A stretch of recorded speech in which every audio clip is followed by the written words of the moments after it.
Quiet! And I can be louder. Thank you. Good evening. Welcome to MVP Advanced Toastmasters Open House. It is absolutely fantastic to see so many people here tonight. Many people I know across the district, and it's great to have everybody in the house.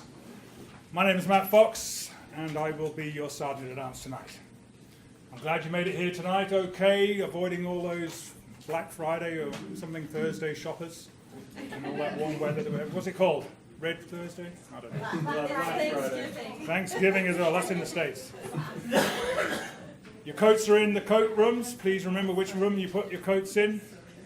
Phones are on silent, and bladders are, well, you know what they are.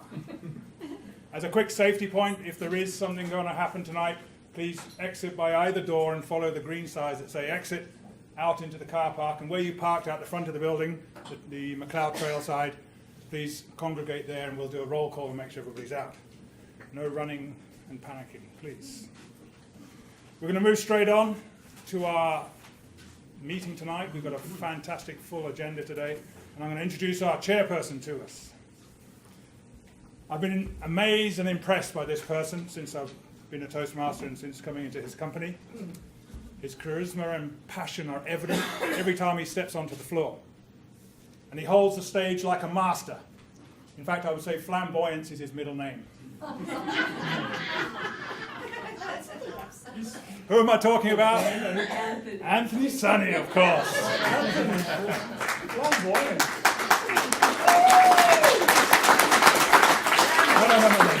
Not finished yet. Oh, okay. A little about Anthony. He's been a Toastmaster 4 years, 4 short years. And he's distinguished already. Fantastic. Congratulations, Anthony. He's pleased to be a present MVP member, past area director, lifelong learner of cool things, cool stuff. Maybe you'll tell us about that. Productivity and persuasive presentational speaker, coach and blogger. And he's the current District 42 Toastmaster of the Year.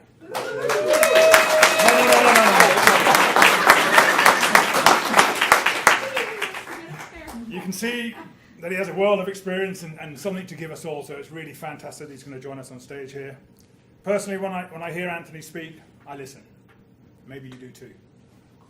I think he radiates charm, connectivity, and compassion.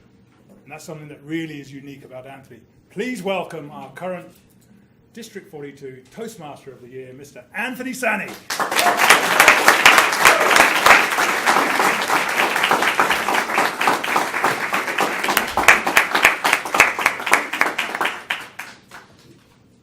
Thank you so much, Matt, and welcome to everybody this evening.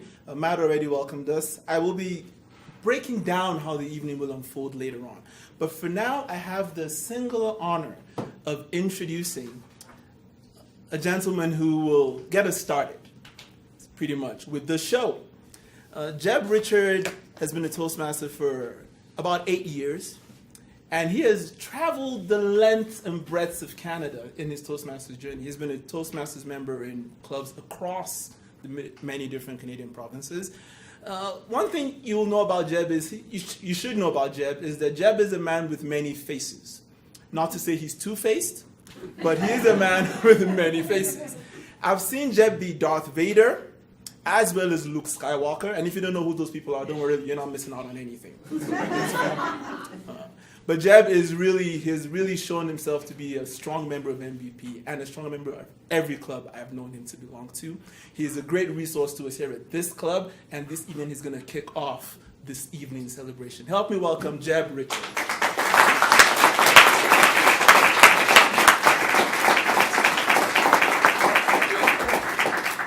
Well, I hope I'm showing my good face tonight and the other one. Time's up. Time's up. Okay. I just want to thank each and every person here tonight for coming here this evening. I know that you had different things that you could have done and different places you could have been, so thank you for coming here, and we are going to make tonight worth your while. You are not going to regret it. We have an amazing night lined up for you, so whether or not you're already an existing Toastmaster or a guest who's curious about what Toastmasters has to offer, or even a member of MVP Advanced yourself, tonight is going to be something special, and this is going to be a great night. I'm going to pass control back to Anthony.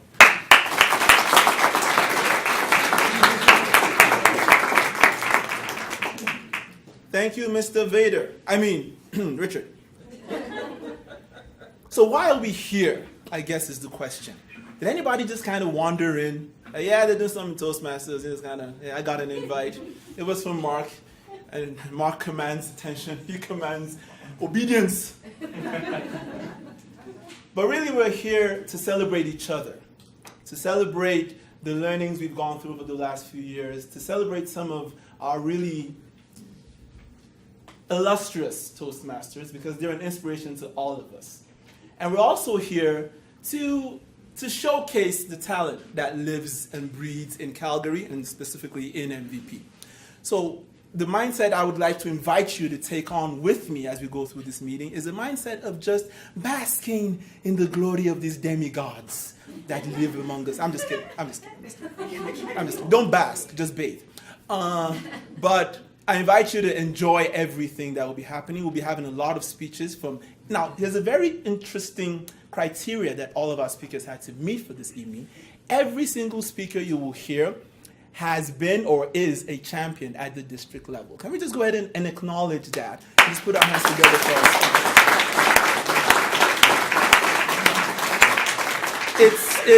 us. A teacher of mine in high school once said that if you don't compete, don't brag. So in other words, some of us don't compete, and it's fine. But it takes a special kind of courage and fortitude to put yourself out there and compete. So for those of us who have had the courage to compete, I think that it's an inspiration to the rest of us to always aim high. It's not about beating somebody else, it's about beating yourself and upping your own game. And that's what I want us to come into this evening with. Now, a quick overview of how it's going to work is, because my memory is like a sieve sometimes, Mark in his wisdom chose specific people to introduce our speakers. So if you notice that I'm introducing an introducer, it might look a little weird, but it's for that reason. We wanted people to really give them the proper introduction that they deserve. So we'll have somebody introduce the speaker will come up and speak, and then in the second half we'll have table topics, and then we'll have evaluations for all those speakers. So not only do we get to hear great speeches, we get to hear great evaluations as well. So if you're ready to go, say woohoo! Woohoo! Point of order, Mr. Toastmaster. Be seated, Mr. Chairman. We should tell our guests we have evaluation forms we'd like you to fill out. Thank you. And before we get into those introductions, I think we should hear from our premier. Right. Our guests, what he said. Our grammarian this evening is Mr. Ben Thorkelson. Now, there are a few things that really fascinate me about Ben Thorkelson. I can think of no better person to be our grammarian today. Why? For the past 30 years, Ben has helped people get their message across through the medium of print, through the visual medium. Ben has been, even if in MVP, he has been a wealth of rhetorical devices and just beautiful language. And even though he does like real books with print, maybe he gets paid that way, but he did tell me that his favorite app on his phone is the Webster's app. So maybe he'll be telling us something from the Webster's app this evening. So welcome our grammarian for the evening, Ben Thorkelson.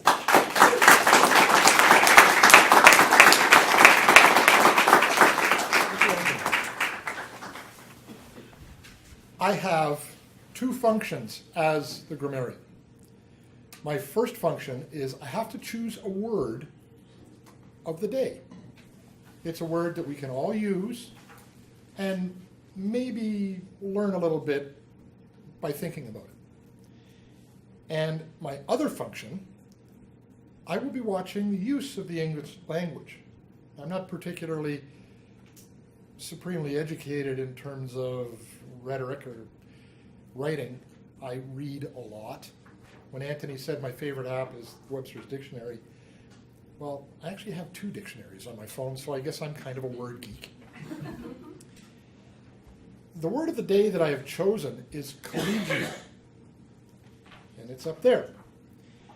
Collegial is an adjective that describes a working environment where responsibility and authority are shared equally by colleagues. It also means a group that's full of or conducive to goodwill among those colleagues. And our Toastmasters Club offers equal opportunities for all the members to develop communication skills in an atmosphere of mutual respect and camaraderie. I am proud to be associated with such a collegial organization. Now, the thing about the word collegial that you have to remember is it is an adjective that applies to a group, an organization, or a workplace. So, I cannot be collegial. You cannot be collegial. You cannot be collegial. But together, we can create a collegial environment. Mr. Toastmaster.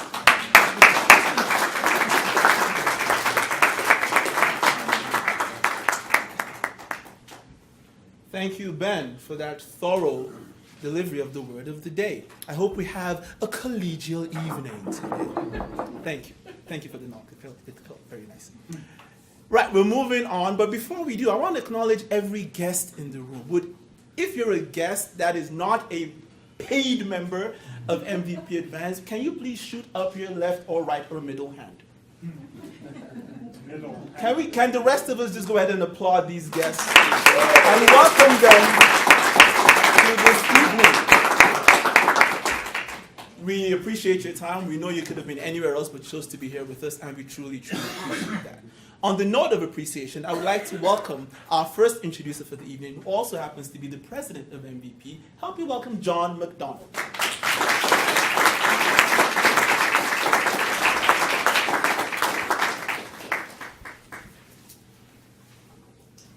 Our first speaker tonight is a man that I have to truly say loves to compete. Taking Anthony's words, if you don't get to compete, you don't get to brag. This man doesn't brag, though, and so we have to brag a little for him. Russ Dantu recently was named one of 2 district directors of the year.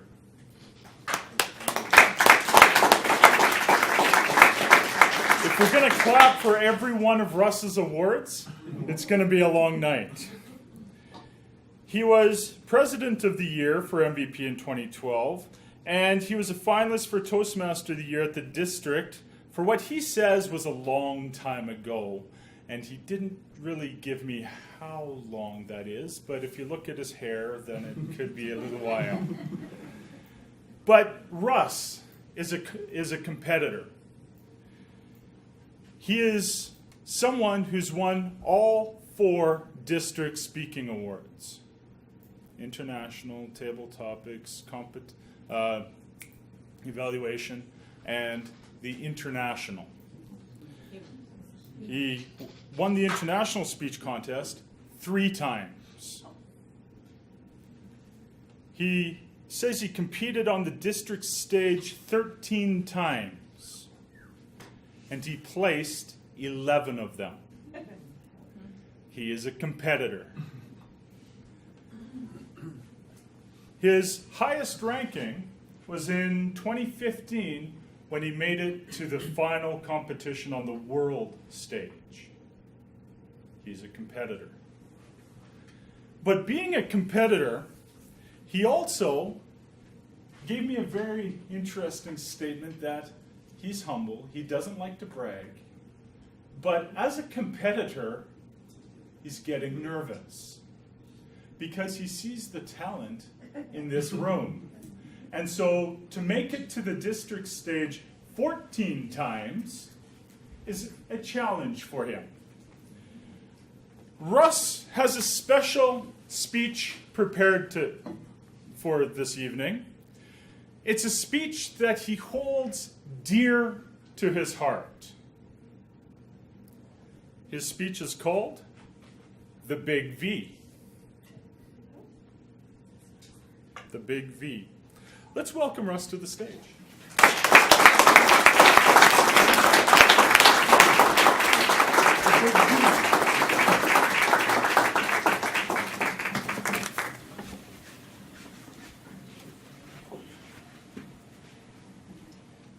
Emergency appendectomy? Piece of cake. Kidney stones? A walk in the park. A tracheotomy using only a rusty penknife and a Bic lighter. Child's play. Ladies and gentlemen, the most scary procedure known to man is the vasectomy. How can I make such a bold statement? Been there, done that, left the building, walking a little bit differently. Now this story may make some of the men in the room cringe. It may make some of the women laugh hysterically. It will make all of you feel the pain that I felt when I went through this operation. There came a time in my life, many, many years ago, when I decided 2 kids was more than enough. It was time to have that operation. But I was scared. Now you may look at me and say, Russ, you're a pretty big boy. Surely you can handle a little bit of pain. I'm here to tell you, I am the biggest chicken in the world. When I go in for a blood test, they have to lay me down, hold my hand, and talk real nicely to me. Otherwise, I pass out. If they sit me in the chair and strap that rubber band on my arm, I pass out before I see the needle. Yes, I am the biggest chicken in the world. So when I had to go for that mandatory consultation for a vasectomy, I wanted a physician that was considerate. I wanted a physician that was kind. I wanted a physician with a steady hand. My wife made an appointment with a European specialist. I went to the consultation and I was anxiously waiting in the room. And then the doctor walked in. Good afternoon, Mr. Dantu. My name is Dr. Chopamuff.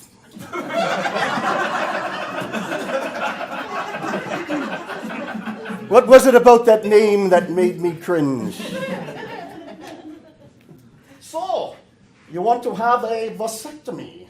I guess. There are 3 pains you will feel when there is a vasectomy. The first is when I inject you to freeze you. The second, when I cut to one side. The third, when I cut the other side. Now drop your pants and let's see what we're dealing with here. The next thing I'm told was I had passed out. I was doing some sort of weird Elvis thing on the ground. When I came to, they helped me up, the doctor and the nurse. And the doctor looked at me, he said, Mr. Dantu, in my 27 years of doing this, I have never seen anybody pass out during consultation.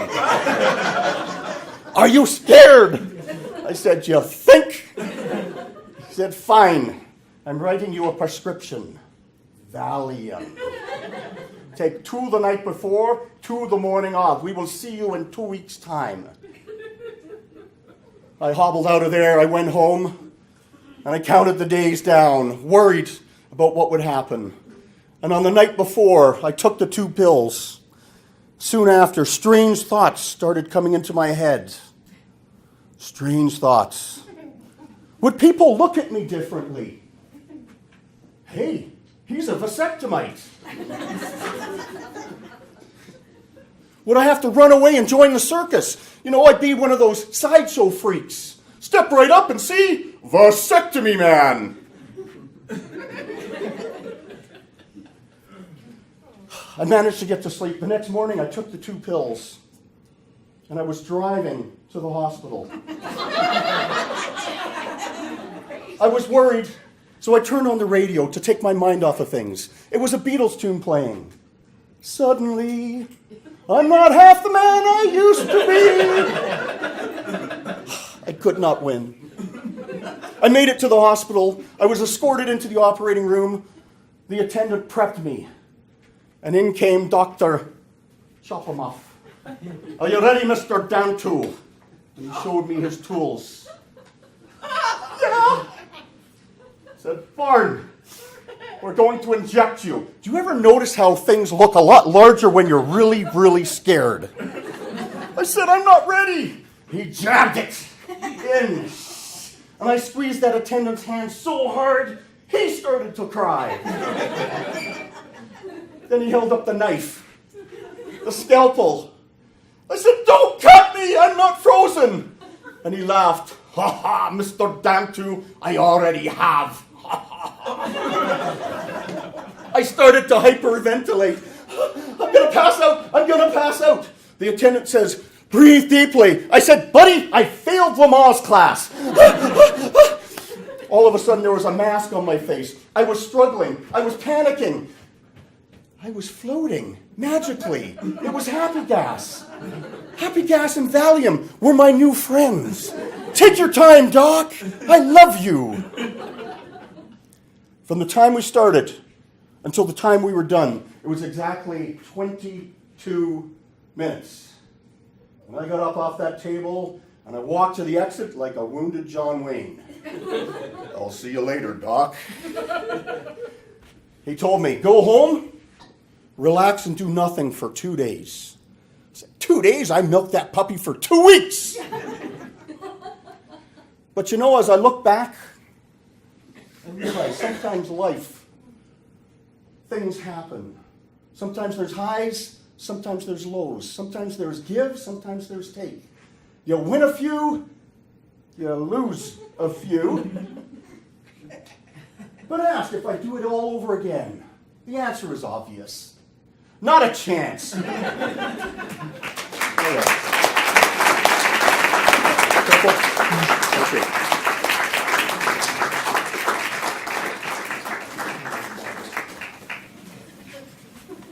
So this would be when we would fill those evaluation forms for Russ. 1 minute on the timing, please, Mr. Timer.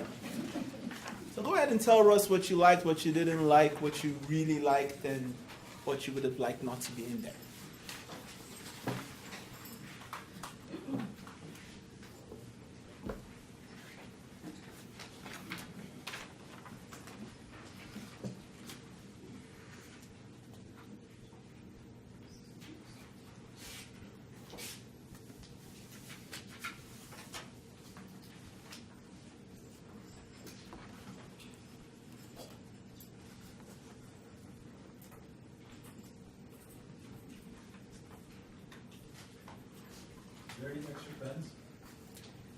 I will arrange for one.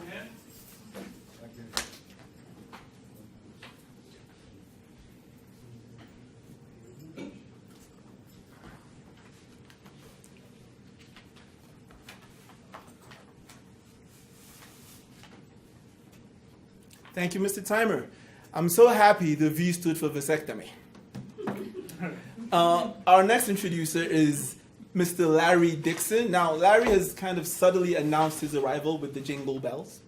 But some of you know Larry Dixon. Some of you who don't, you'll get a good feel for Larry Dixon in the next couple of seconds, and you're going to love him. Larry Dixon.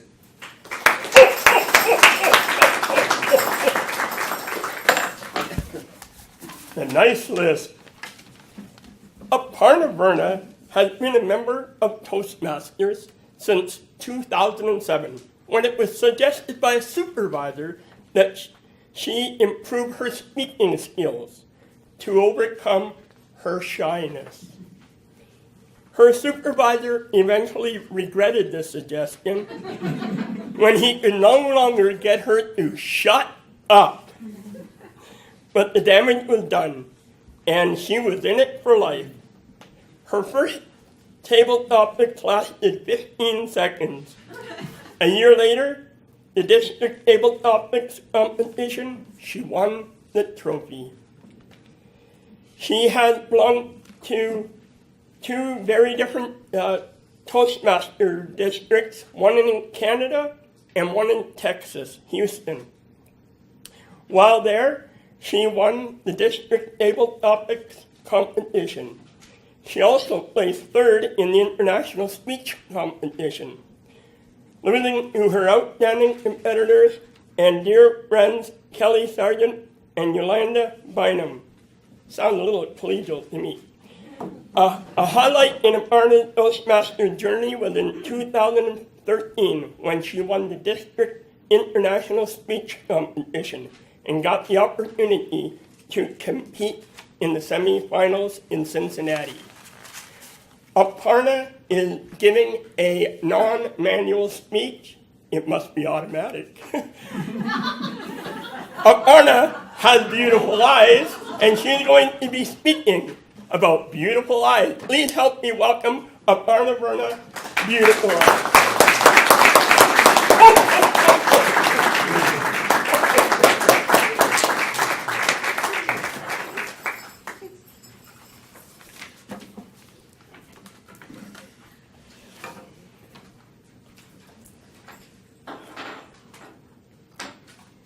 You have beautiful eyes. Someone said this to me 11 years ago, and I have never forgotten it. I was in Rio de Janeiro, and I was waiting for a cable car to go up Sugarloaf Mountain. And we're in the lineup, and it's winding its way through as we wait to board the cable car.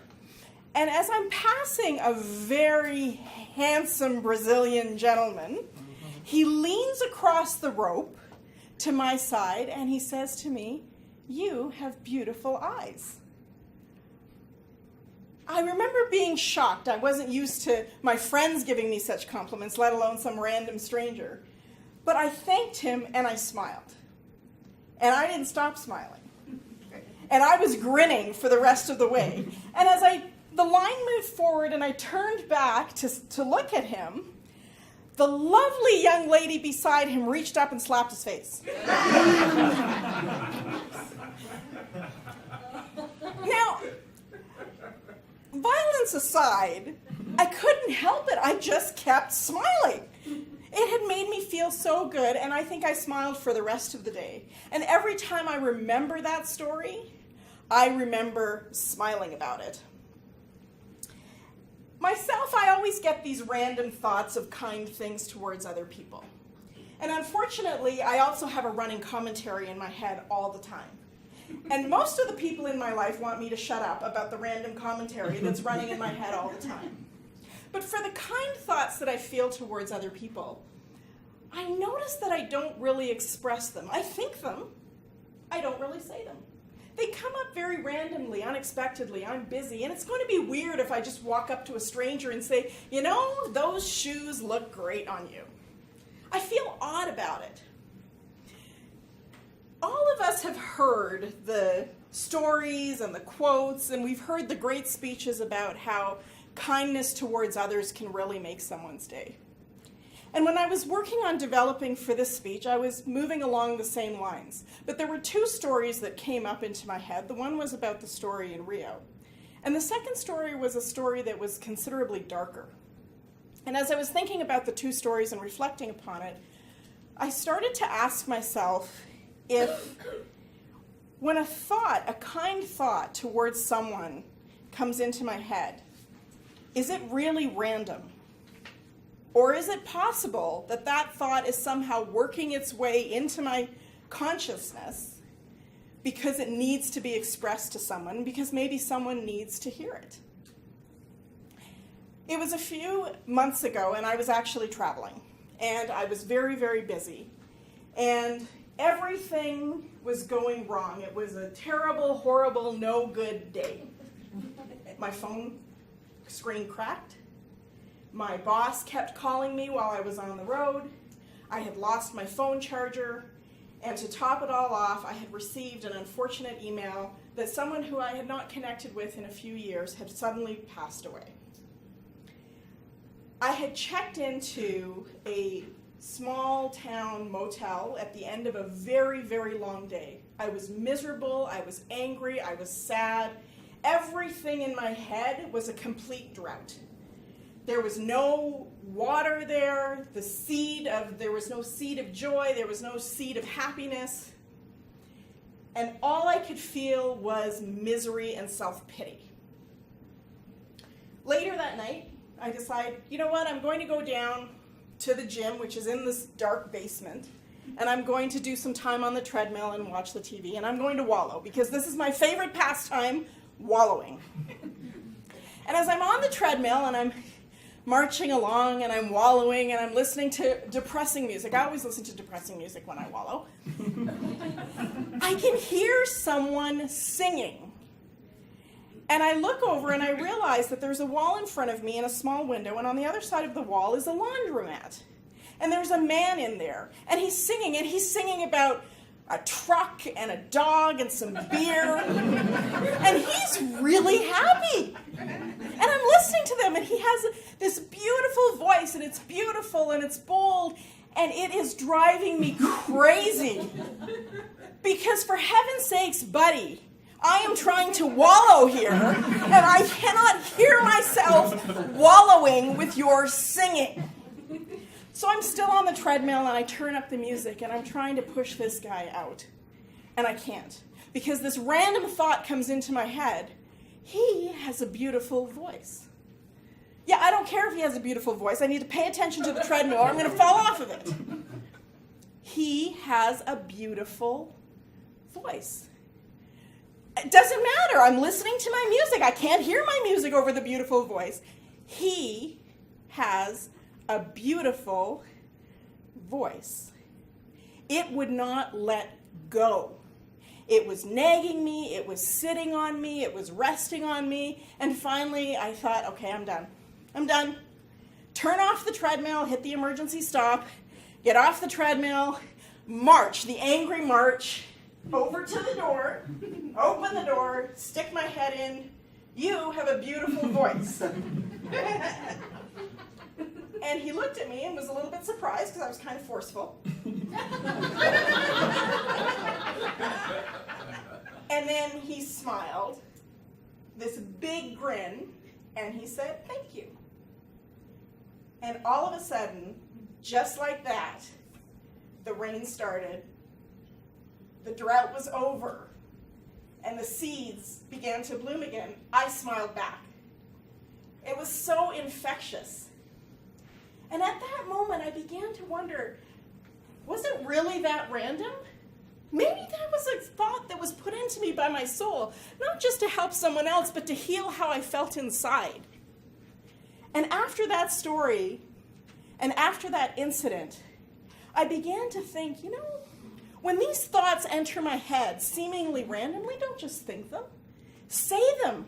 Speak them, because they might be there for a reason, for a purpose, not just to make someone's day, but perhaps to do some healing of my own. You look great in that outfit.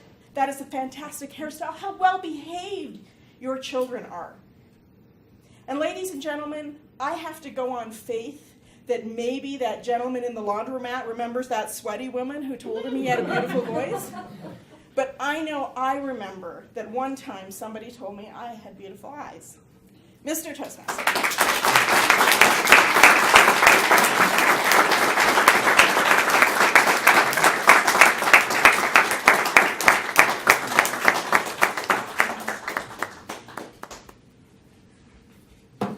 Thank you, Aparna. And yes, you do have beautiful eyes. And I haven't been hit by anyone yet, so I think I'm safe. Yeah, I know she's not here, but it's all right. So you have 1 minute to fill out your evaluation forms for Aparna. Go ahead and give her some feedback. Compliment her eyes, if you wish. Oh, yeah. So, Mr. Timer, thank you. 1 minute, please.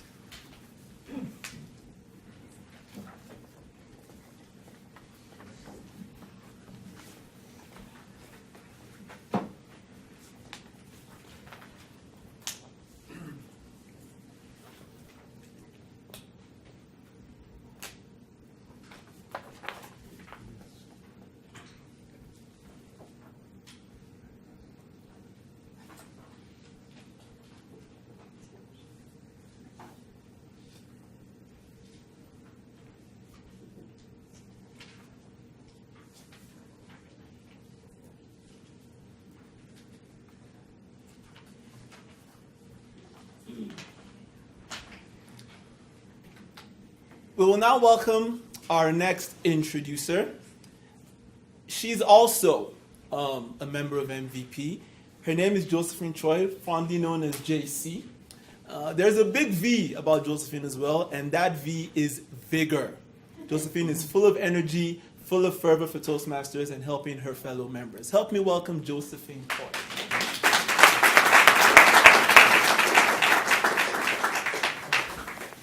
Good evening, all.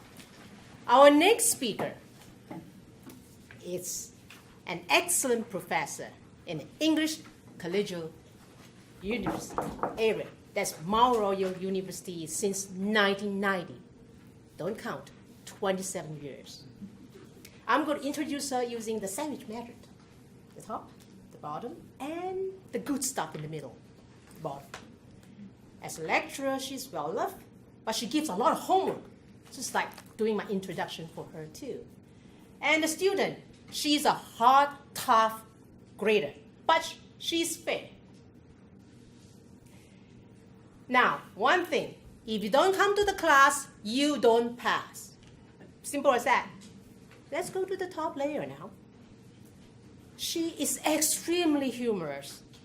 That she is so hilarious that I heard from the college student report or feedback that they just went to the class, attend class, just to hear her crack the joke. Imagine, she brought the daylight into the class.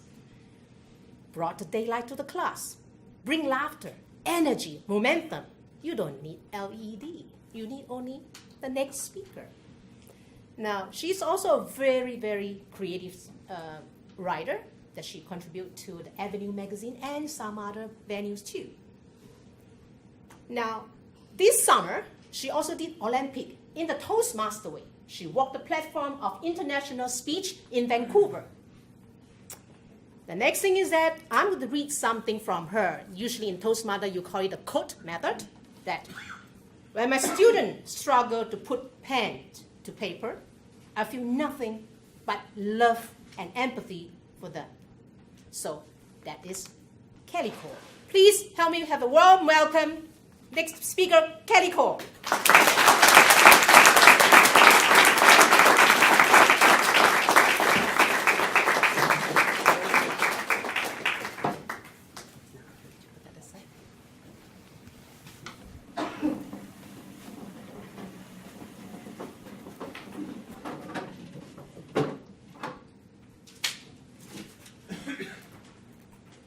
Oh boy, I'm in trouble.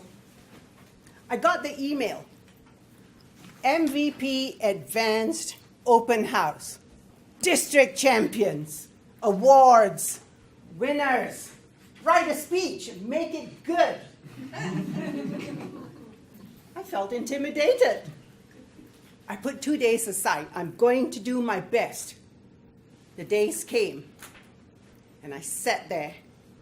And I fell into a funk, into the abyss of hell. Nothing. I couldn't come up with anything. Then I discovered that there were concerts and musicals on Netflix. I watched Michael Jackson. This is it. I watched Justin Timberlake. And Backstreet Boys are back. 3 hours of my life went. I was in a state of panic. Thankfully, I discovered Ozark, and I watched all 10 episodes in 2 days. Now, I was in deep caca. Oh boy. I fired off an email to Kolke. What does MVP stand for again? Mountain View Professionals, or Motivation, Vision, Passion. Oh boy, not so good for me. Motivation. I lost my mojo. I couldn't find anything to talk about. So I did what any professional person would do. At 4 p.m. today, I picked the phone up. I was going to pull a Flo Sherpanese on him. Hello? Mark, I lost my voice.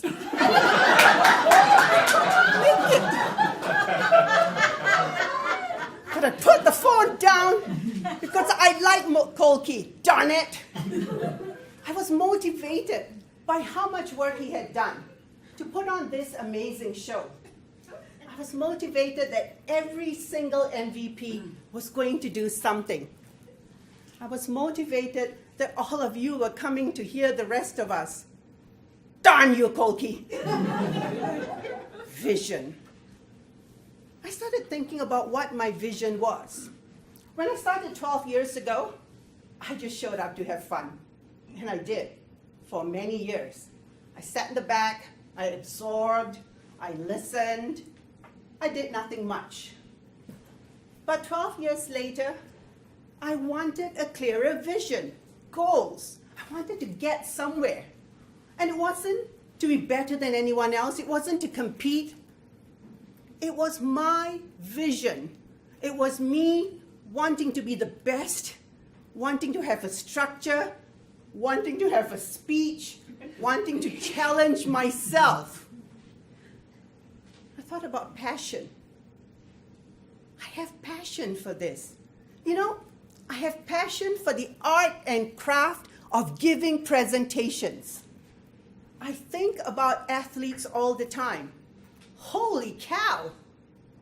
The motivation, the vision, and the passion to be the fastest man, Usain Bolt, to be the best swimmer, Michael Phelps, to play amazing tennis, Serena Williams. Do you know how much work and effort it takes? That's the kind of passion that I want, because it means something to me.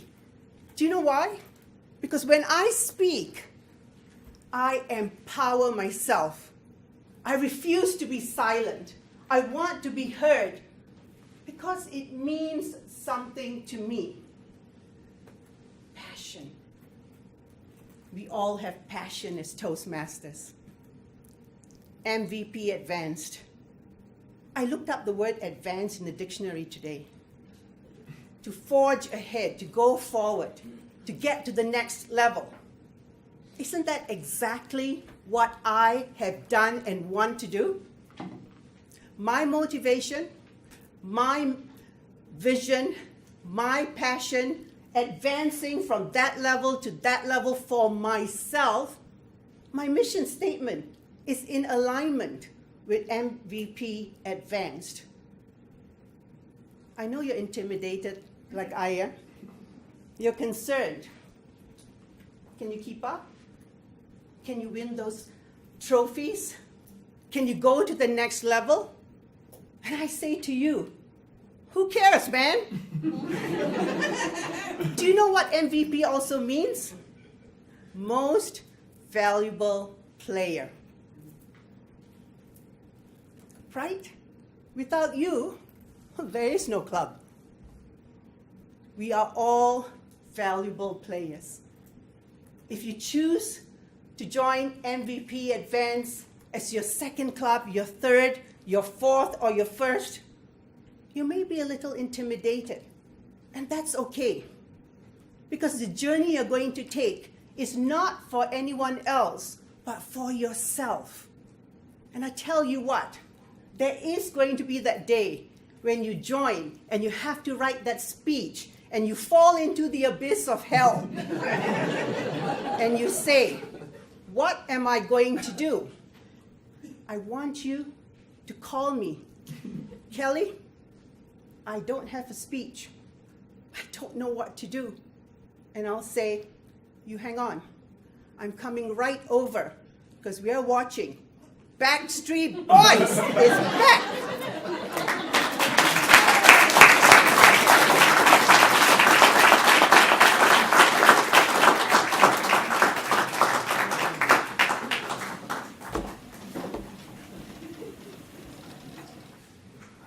Ah, my friends, are you entertained? No? No? Oh, that's where you say yes or no. Why are you clapping?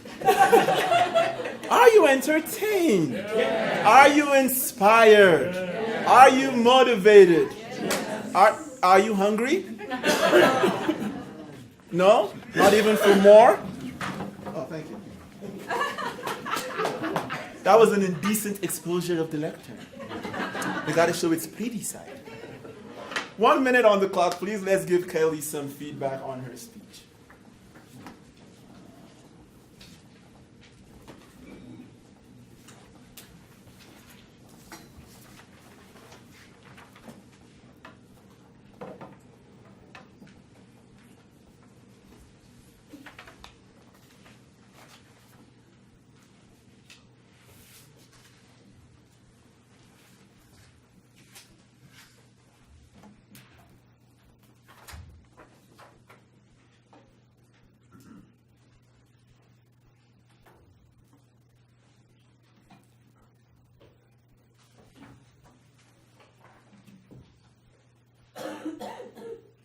Thank you, Mr. Timer.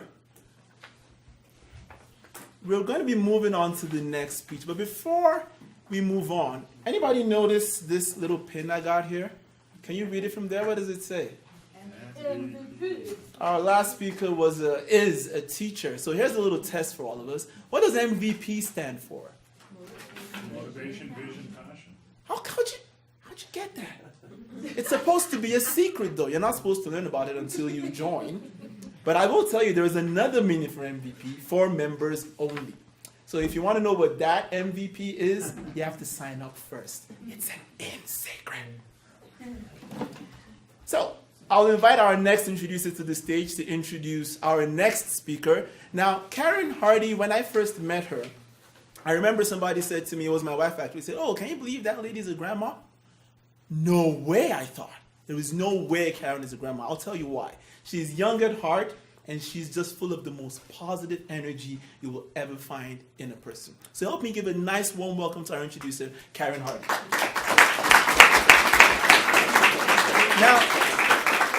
Now, before I hand over to Karen Hardy, this is not in any way to imply that grandmas cannot have positive energy. I got a couple of scowls from this area when I said that. What I meant was exuberance. I'm digging a hole for myself here. Karen Hardy.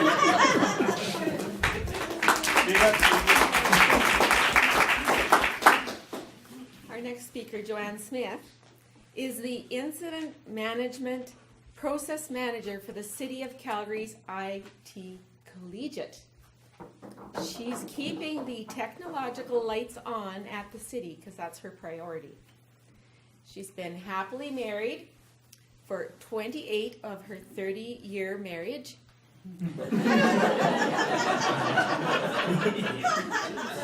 Someday Joanne is going to tell us how her and her husband made it over the 22-year hump and found joy in each other again, and I'm really looking forward to hearing about that. She has 2 daughters and 2 someday son-in-laws. Joanne joined Toastmasters in 2008. She is goal-oriented and achieved her CC within her first year. Her distinguished Toastmaster within 4 years, and her second distinguished Toastmaster 2.5 years later. After achieving her DTMs, she set her sights on becoming a better speaker. First by attending Lady and the Champs, then by reading all the Craig Valentine books, and moving on to Gar Reynolds' Learning to Effectively Use PowerPoint. She has received a few district awards, and I must tell you, she was very modest about this. I had to do some digging to find out what some of this was.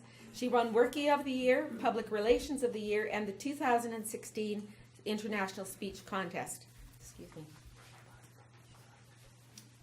With each challenge, she has grown, unfortunately, not in height, but she's become a little wiser. Today, Joanne will share with us what she learned from her cold feet. Please help me welcome Joanne Smith, cold as ice, Joanne Smith.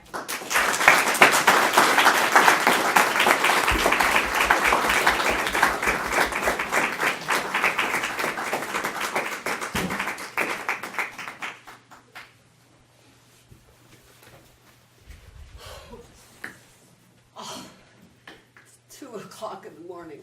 I'm exhausted and I'm cold. I've been tossing and turning for an hour now. Another 5 minutes of this, and my husband's arm reached around over me. And then he whispered the most romantic words you will ever hear. You can put your feet on me to get warm. Fellow Toastmasters and honored guests, in the few minutes that it finally took me to fall asleep in my warmth, I finally realized how important and how much I loved being taken care of. My husband, Lynn, and I have been together for 30 years. He is the consummate gentleman. He carries everything. He opens doors for me, and he's always there for me. last year when I won the International Speech Contest. He came to the Toastmasters International Contest in Washington with me. And it's not because he loves Toastmasters. It's because he loves a Toastmaster.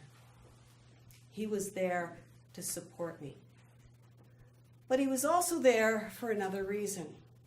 You see, after 30 years of marriage, there is no way I can sleep without him by my side, even when he's snoring like a bullfrog. So he learned that he had to come with me. And he did. And during that international speech contest, I gave my speech, and I blew it. But he knew what to do. When I got off the stage, he wrapped his arms around me and said, "Dear, you're going to do better next year." And he kissed my head. He's much taller than me. On the plane home, he looked over at me. He said, "What are you going to speak about next year?" I don't know, but I know the speech will come to me. When the plane finally landed in Calgary, he looked over. "Joanne, will you carry the bag?" "Sure." I was a little confused because it was the first time in our whole 30 years of marriage that he asked me to carry anything, except for the kids. I climbed up onto his seat to reach and grab the bag while he slowly made his way down the aisle. And with each step, he was holding on to the back of a chair. I was confused. When he hit the exit, he stumbled and grabbed so tightly to the railing, his knuckles turned white. I asked him if he needed help, but he would never accept it. We made it up the walkway, but when he managed to get to the airport, he leaned against the wall. A security person came up to us. "Sir, do you need a chair?" "Yeah." "Should I call an ambulance?" I was about to respond, "No." But he scared me and said, "Yes, please call an ambulance." Those moments were heart-rending. The paramedics arrived, and the first thing they did was check his heart. You would not believe the relief we both felt when they said, "I don't think there's a heart problem." They took us to the hospital.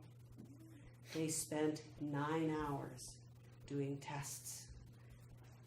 Blood tests, EKGs, you name it. And after 9 hours, the doctor came, put down a bottle of pills and said, "Take these for the next 3 weeks. You have vertigo."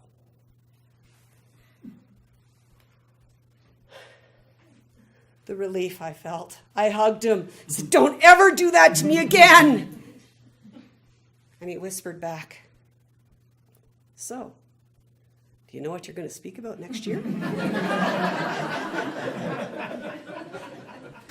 He could always make me laugh. What that 9 hours did to us, though, was put things in perspective. After the 9 hours, he spent some time with me to ensure that I could look after myself. I now know exactly where the will is, where the insurance is, where the banking information is. He ensured that I could look after myself. But the one thing my husband hasn't told me is how I'm going to take care of my cold feet when he's not around. So I've decided I know how to deal with that. You see, St. Bernards, they are meant to come when you're cold, and I expect him to lay at my feet. Master Toastmaster.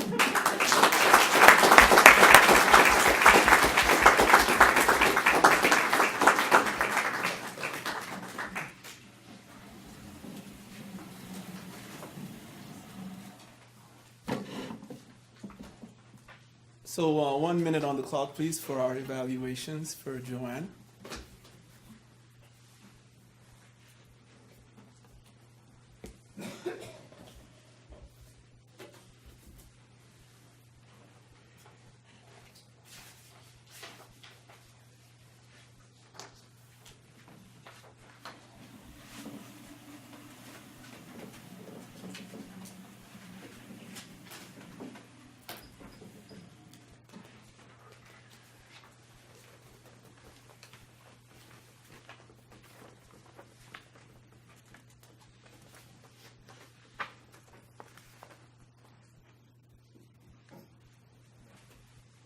I'm puzzled that Joanne wants a holy man at her feet to keep her warm, but maybe I missed the point of what St. Bernard is. Thanks for laughing. I thought that was terrible in my head, but it seemed to be okay. Thank you. Very kind of you. Who is this Mark Kolke you've been hearing so much about? Well, he's the introducer for our next speaker. Mark is the brains behind this entire event. He's also the VP of Membership of MVP, among other things. But this evening, he's going to be introducing the very next speaker. Help me welcome Mark Kolke.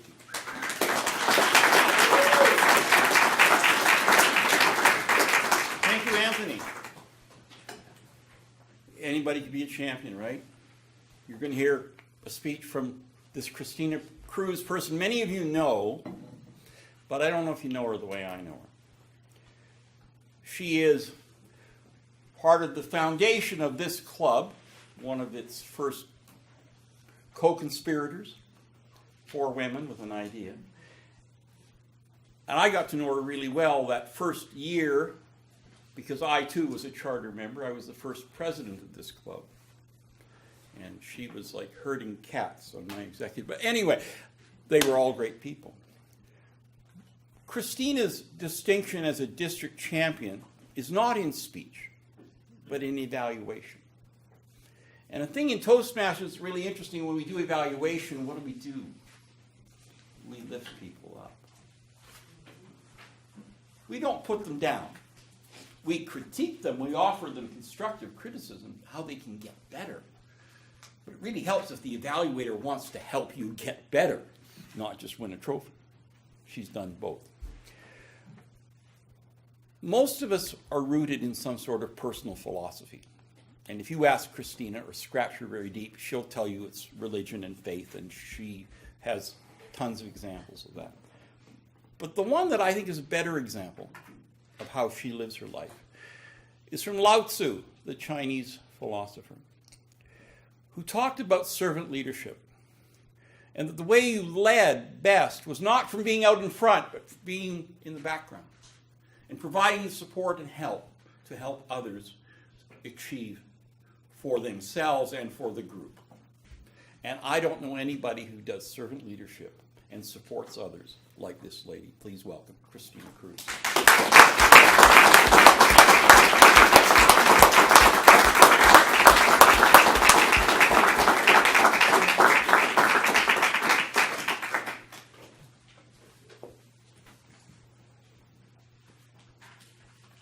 What is a champion?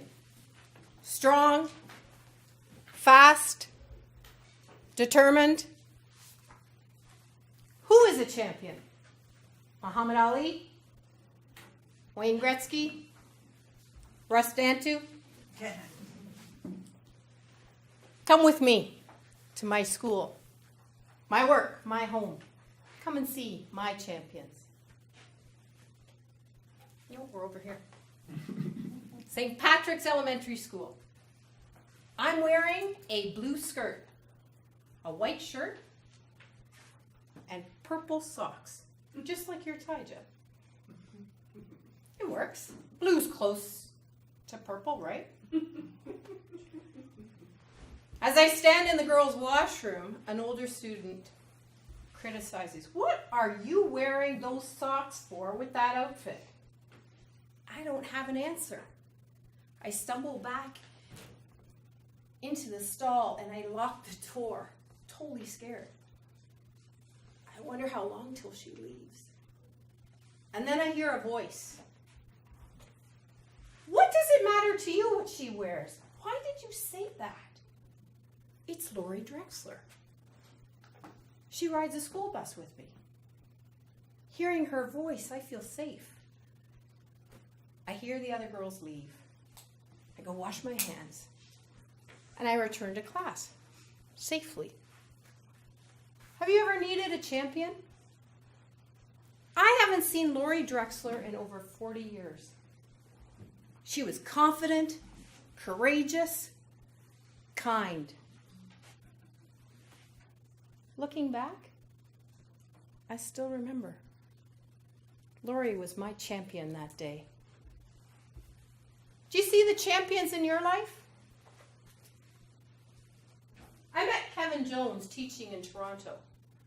I was an enthusiastic sports coach. I'd stand on the windy soccer pitch and tell the defense, "Kick the ball now!"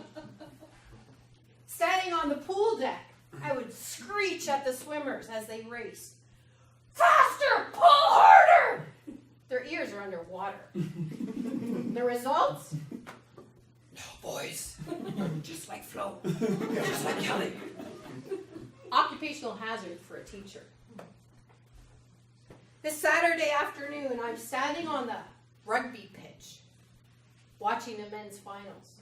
Beside me, national coach of the women's rugby field team, Kevin Jones. During our discussion, we talk about coaching styles and the development of players. He was very collegial, sharing his ideas with me. On the other side of the field, we could hear the other coach roar at his team. "Pass the ball! Rock! Rock now!" And what Kevin told me next changed my coaching style forever. Daryl was a very talented rugby coach, Kevin started to explain. He played high school rugby and he was recruited by a university. Throughout his high school career, his coach told him every move to make on the field. Daryl went to university. His coach did not. Despite his speed and his strength, he could not think for himself on the field. After a first couple of games, he sat on the sidelines. Daryl was no longer a rugby star. Wow! Kevin made so much sense.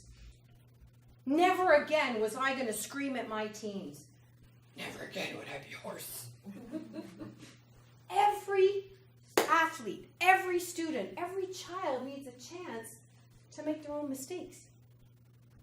Every play, every game, every championship is their time to make a mistake and learn from their triumphs. What Kevin shared with me that day changed the way I would coach, I would teach, and I would parent for the rest of my life. Kevin showed by example how to be a coach.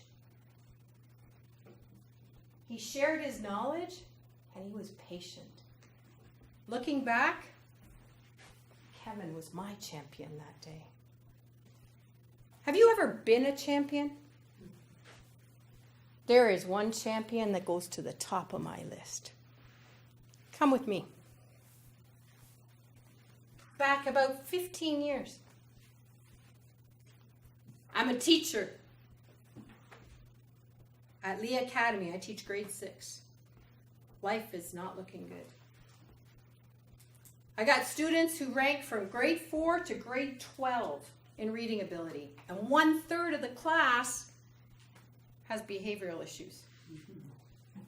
Every night, I plan till 1, till 2 in the morning.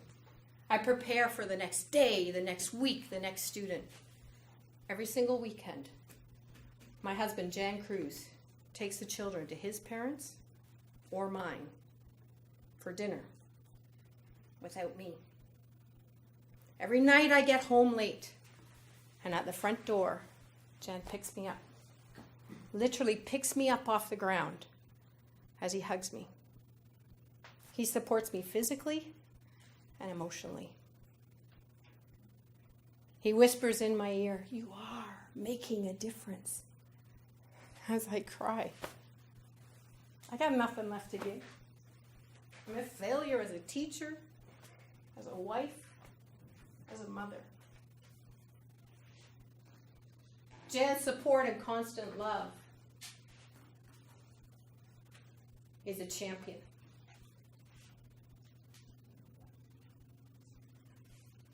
Through his big hugs and his endless love, things do change.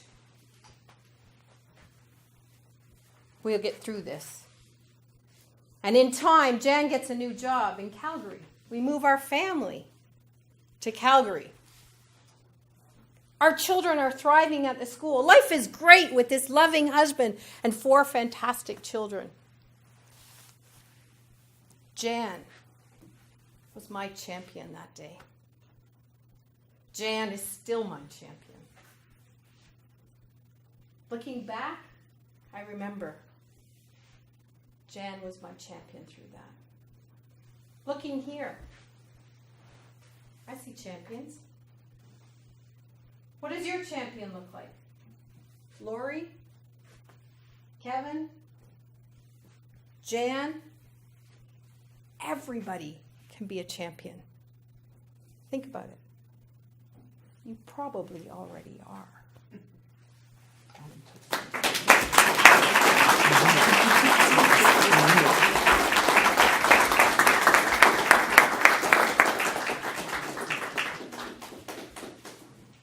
Fellow champions, 1 minute on the clock to give Christina some feedback.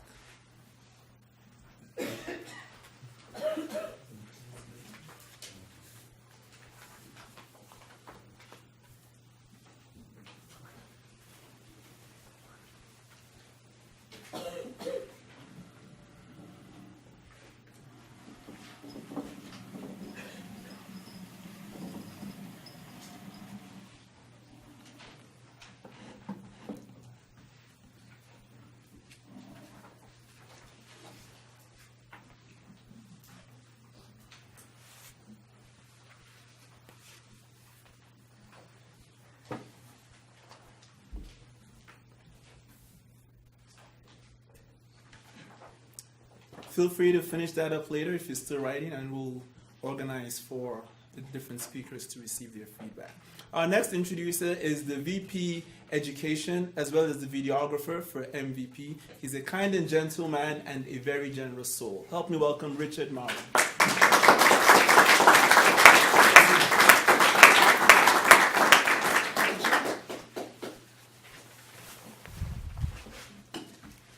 Isn't this quite the event? I haven't seen so many people in this room since ever.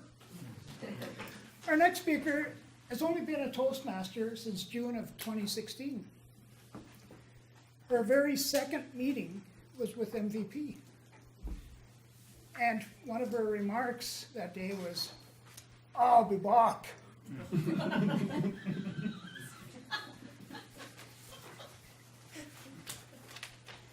It's difficult to list all the accomplishments that she's done without making it sound like bragging. She was the Toastmaster of the Year for her club. She was President of the Year at Division D,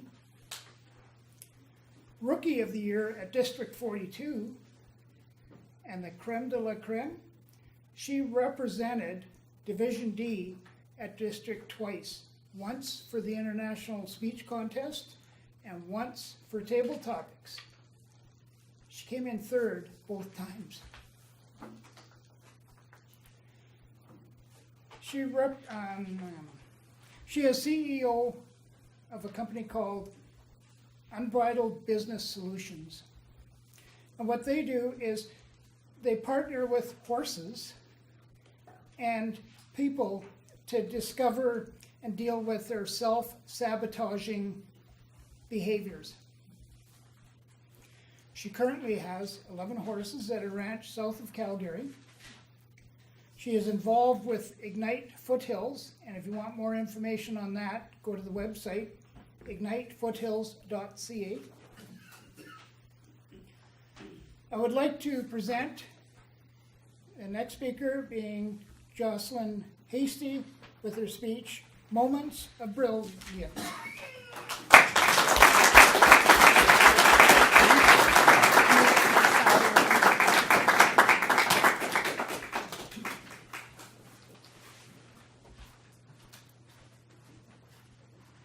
When was the last time you had an epiphany? A grasp of reality through something usually simple and striking. Mr. Toastmaster, fellow Toastmasters, and honored guests, I'm here this evening to tell you about an epiphany that I had 17 years ago that started in the horse show arena and finished over lunch with a handsome Latino. Pepe Rizo Montes was a very respected horse breeder and judge, and he was brought to Canada in the year 2000 for the Canadian National Peruvian Horse Show. Now in Peru, Don is a term of respect, and Pepe is the nickname for Jose. So Don Pepe was running the show, and to my surprise and delight, my very temperamental horse, Colorado, that many of you have heard about, actually came in second in a class. So we qualified to compete for Canadian National Champion. As was usual with Colorado, he was a rock star for things like the serpentines. When he moved like a snake, it was gorgeous. The circles, the figure eights, all incredible. And then, as was typical, disaster struck. They requested a back 5 steps. Colorado did 3 and refused, directly in front of Don Pepe. I thought for sure we were toast. Then they announced the reserve champion, and I expected it would be us, because we had a pretty good ride otherwise. And it wasn't. I was crushed once again. I was going to be the bridesmaid, or nothing at all, 3rd runner-up. And then, miracle of miracles, they called Colorado's name as Canadian National Champion. I was in shock. The next day, I had the opportunity to have a collegial lunch with Don Pepe. I wasn't missing the opportunity to pepper this experienced breeder with 1,000 questions. And then finally, he asked me one. You were surprised when I selected your horse for champion. That's true. Why? Well, I knew that we made a mistake directly in front of you. And the horse you called for you gave reserve didn't make any significant errors. That's true. But you judge like a North American, and I am Peruvian in English. I thought about that for a minute, and then I brilliantly said, huh? He explained to me, a North American will pick the horse that makes the fewest errors. A Peruvian will select the horse that has the most moments of brilliance. I let that sink in a little. Pre-Pepe, every time I made a mistake, I would get ruffled and compound error on error. Post-Pepe, I realized that there are no perfect rides, and that I just had to keep going to the end of the class and take every opportunity I could find to have a moment of brilliance. Since then, I've realized that that Peruvian method of judging is pretty useful in the real world. What kind of difference can you make if instead of finding the errors in your friends and family, you look for those moments of brilliance and you share them with them, and you remind them of those moments of brilliance later on in life? I thought about it some more in terms of romance. I thought about the idea of the Latin lover, and that perhaps this Peruvian method of evaluation had something to do with it. Can you imagine if you were frequently reminded of the one thing you had that made you exceptionally brilliant? Maybe that's what Jan does for Christina. And then I thought about it even more. What about how we treat ourselves? How many of us relive our errors time and time again? What about in Toastmasters? Are there any perfect speeches? What if, instead of thinking about the errors you made in your speech, you consider the moments of brilliance? I think the world would be a better place if all of us judged like a Peruano, Mr. Toastmaster.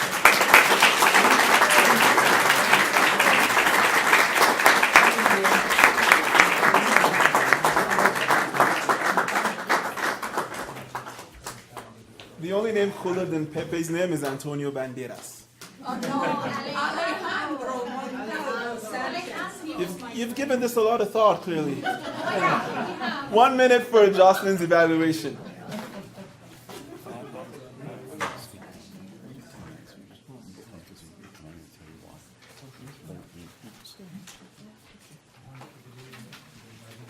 We're running a bit behind, you may have noticed. It's not my fault.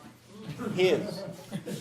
Those lovely introductions of all those introducers. You know, I hadn't budgeted for him talking quite so much. That's why you need spread, Mark. Yeah, I know.